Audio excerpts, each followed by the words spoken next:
আমি এখানে 500 gram chicken নিয়েছি। এর মধ্যে আদা বাটা, নুন, হলুদ, সরষের তেল দিয়ে আধা ঘন্টার মতো ম্যারিনেট করে রেখেছি।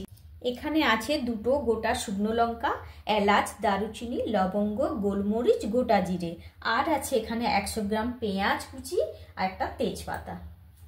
আর আছে এখানে আদা বাটা, রসুন বাটা, আলুটা আপনাদের পছন্দ মতো দিতেও পারেন, নাও দিতে পারেন। আছে ক্যাপসিকাম, পেঁয়াজ ফালি আর পেঁয়াজ কলি, টমেটো, আর আছে টক দই। কড়া প্রথমে গরম হয়ে গেছে, এবার আমি তেল দিচ্ছি। আপনারা চাইলে সর্ষের তেলও করতে পারেন, কিন্তু আমি এখানে রিফাইন দিচ্ছি, সাদা তেল আর কি। কড়া গরম হয়ে গেলে তারপর কড়া গরম হয়ে গেছে, প্রথমে দিলাম একটা তেজপাতা, তারপরে দিলাম একটু ফোড়ন,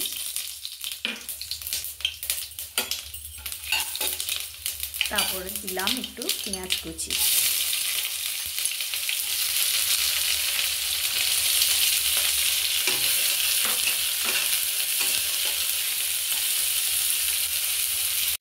পেঁয়াজ ভাজা হয়ে গেছে, পেঁয়াজটা ব্রাউন কালারের হয়ে গেছে। এবার আমি দিচ্ছি রসুন বাটা। রসুন বাটা আবার লাল একটু ভাজা হয়ে গেলে এবার এরপরে দেব আমি পেঁয়াজ আর রসুন বাদামি কালারের হয়ে গেছে। এবার দিচ্ছি আমি চিকেনটা।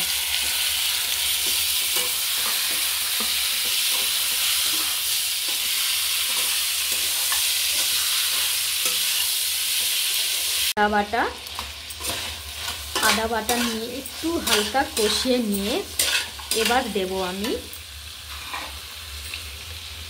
আলু দেব।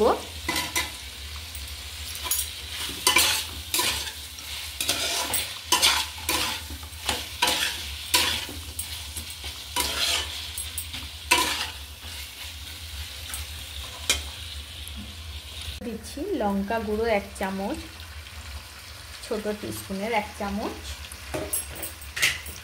1 চামচ হলুদ গুঁড়ো,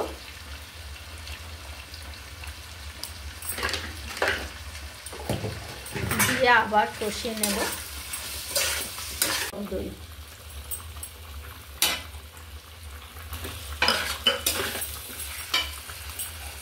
তারপরে দিচ্ছি ক্যাপসিকাম, তারপরে দিচ্ছি পেঁয়াজ ফালি, তারপরে দিচ্ছি পেঁয়াজ কলি, তারপরে দিচ্ছি টমেটো, দিয়ে একসাথে কষিয়ে নেব।